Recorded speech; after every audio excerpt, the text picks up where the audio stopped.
রামনগরে বাধিয়ার বন্যা কবলিত এলাকায় ত্রাণ পাঠালেন বিধায়ক অখিল গিরি।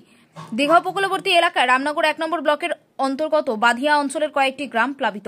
সুবর্ণরেখা নদীর জল প্লাবিত হয়েছে বিস্তীর্ণ এলাকা। কয়েকদিন ধরে জলবন্দী রয়েছে সাধারণ মানুষ। ৫টি গ্রাম পুরোপুরিভাবে জলের তলায়। ডিভিসি জল ছাড়ার পর সুবর্ণরেখা নদীর জল বেড়েছে। অবশ্যই বন্যা পরিস্থিতি তৈরি হয়েছে রামনগর ১ নম্বর ব্লকের বাধিয়া অঞ্চলের ৪-৫টি গ্রামে। জলবন্দী রয়েছে এলাকার মানুষজন। যদিও আবহাওয়া উন্নতির সাথে সাথে অনেকটা পরিস্থিতি নিয়ন্ত্রণে এসেছে। বন্যা জল অনেকটাই ক্ষতিগ্রস্ত হয়েছে কাঁচা বাড়িগুলি। এই দিন ক্ষতিগ্রস্ত এলাকায় সাধারণ মানুষ খাদ্যের অভাবের সাথে সাথে জলের অভাবে রয়েছে। বন্যা কবলিত এলাকায় ত্রাণ পৌঁছানোর জন্য সাধারণ মানুষ লাইন ধরে এক একজন করে নিয়ে যাচ্ছেন। সাথে তাদের একটাই অভিযোগ, ত্রাণ দিয়ে সমস্যার সমাধান হবে না, রাস্তা উঁচু করলে তবে একটু সমস্যার সমাধান হতে পারে। জল কমলে মানুষ অসুস্থ হতে পারে। এছাড়াও স্বাস্থ্যকেন্দ্র খোলার আবেদন করেছেন তারা। আমার নাম সৈকত পন্ডা, আমার বাখারপুর। বন্যা আমাদের খুবই এখানে চরম পরিস্থিতি। বন্যা আমাদের এই চারবার এসে গেল। সুবর্ণরেখার জল আমাদের গ্রামে এসে পৌঁছাচ্ছে। উড়িষ্যার জল আমাদেরকে বহন করতে হচ্ছে। আগামী গত 10 বছর আগে অখিল বাকি মেডিকেল টিম তো চিনুবাবু বললেন তিনি তো এখানে দিবেন, তাহলে সেটাও ব্যবস্থা হবে। রাস্তা দাবি, আমাদের রাস্তা দাবি। আর এই মেডিকেল টিমের একটা যে পচা জল, মশা, আপনি বিশ্বাস করতে পারবেন না। আপনি দুপুরবেলা থেকে রাত পর্যন্ত সব সময় মশা আমাদের জ্বালাতন করে দিচ্ছে। মশার জন্য থাকার কোনো উপায় নেই। ডেঙ্গুর আতঙ্কটা ছড়াতে পারে। হ্যাঁ, তার জন্য একটু ব্যবস্থা হোক।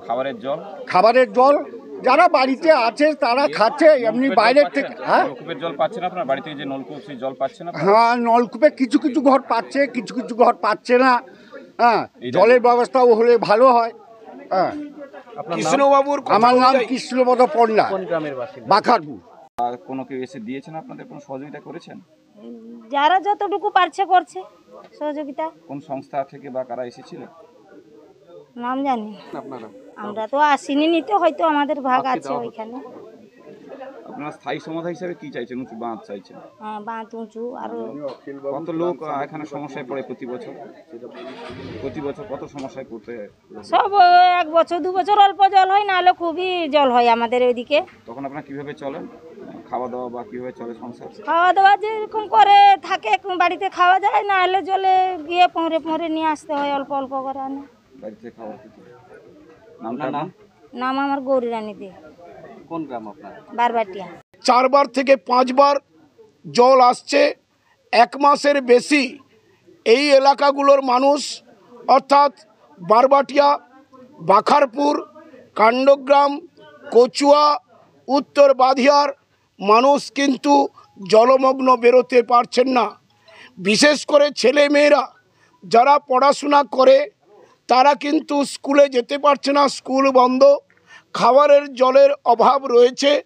সর্বোপরি জলটা এত বেশি নোংরা হয়েছে, কালো হয়ে গেছে, যেখান থেকে দুর্গন্ধ ছড়াচ্ছে। এখানে মানুষ অসুস্থ হয়ে যাচ্ছে। তার জন্য পরিষেবা নেওয়ার জন্য স্বাস্থ্যকেন্দ্র এই এলাকায় প্রয়োজন। গত কয়েকদিন আগে রামনগর বিধানসভার উন্নয়নের অন্যতম কাণ্ডারি, রামনগর মানুষের সুখ দুঃখের সাথী, পশ্চিমবঙ্গ সরকারের